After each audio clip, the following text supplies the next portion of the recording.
Bonjour, nous sommes au Bochet, un château exceptionnel du XVIIe, classé monument historique. Ici, pas de châtelaine, mais 3 propriétaires, des artistes passionnés de lyrique. Reportage.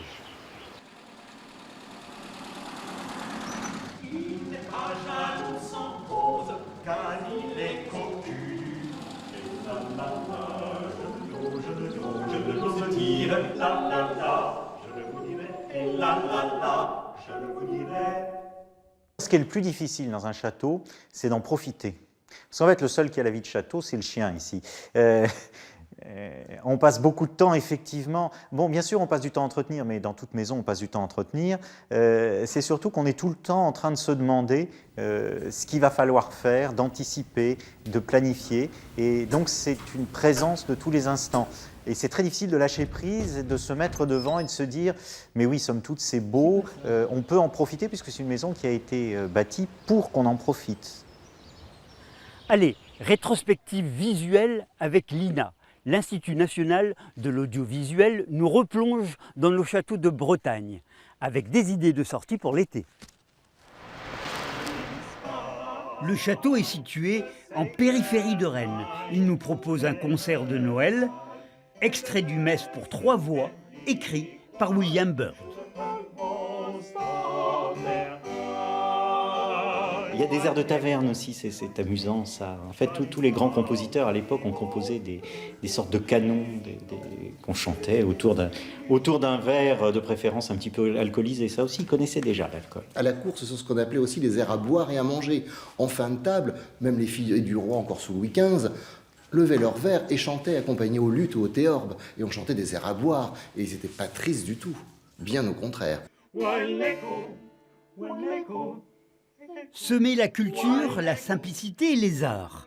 Le château propose aussi une brocante et un atelier d'art.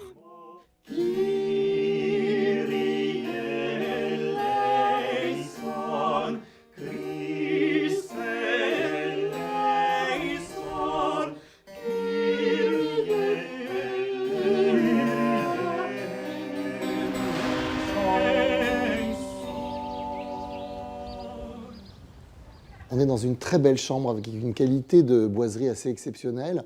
C'est un style rocaille, bien sûr, mais c'est un style qui reste extrêmement léger, alors que le rocaille, le rococo, entre guillemets, est parfois chargé. Là, c'est extrêmement équilibré.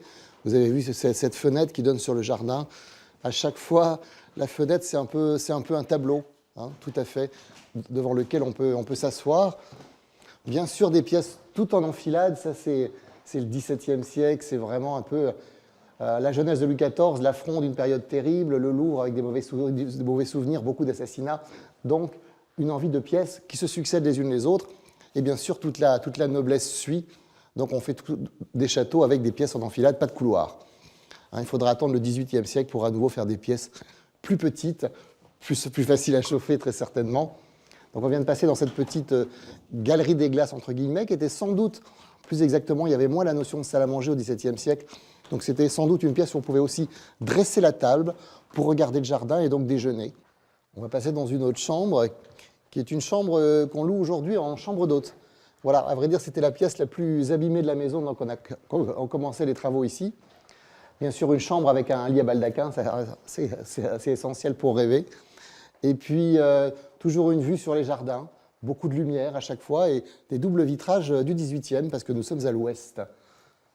Aujourd'hui, nous sommes artistes tous les 3, donc dans cette maison, il y a une sorte de communion, d'adéquation naturelle qui s'est faite, de façon à ce que, par exemple, pour le théâtre, pour Olivier, pour le chant, pour moi-même, pour Éric, pour nous 3 aussi souvent, on respire bien, on chante bien, on vit bien dans ce genre de maison. Elles sont faites pour y vivre d'ailleurs.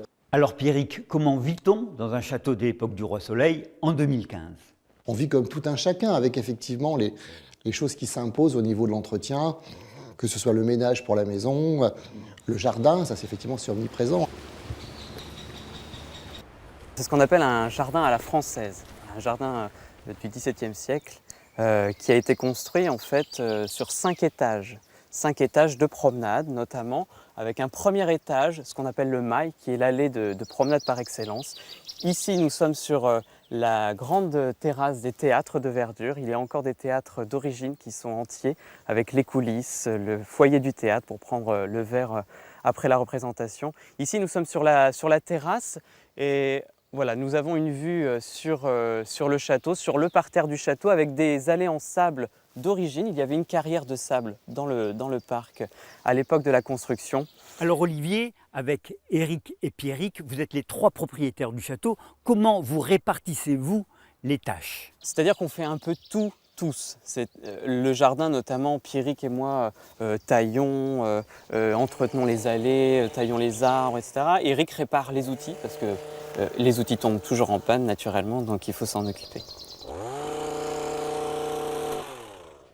La la la, je ne l'ose dire. La la la, je le vous dirai. Et la la, je le vous dirai. Il est un homme en ville qui de sa femme est jaloux. Il n'est pas jaloux sans cause, car il est cocu du tout. Et la la, je ne l'ose dire. La la, je le vous dirai. Et la, je vous dirai. Une journée entière passée ici au Bochet, ce château du XVIIe, avec nos 3 jeunes propriétaires, des artistes passionnés de lyrique, qui n'ont pas hésité à retrousser leurs manches pour valoriser le patrimoine. À demain.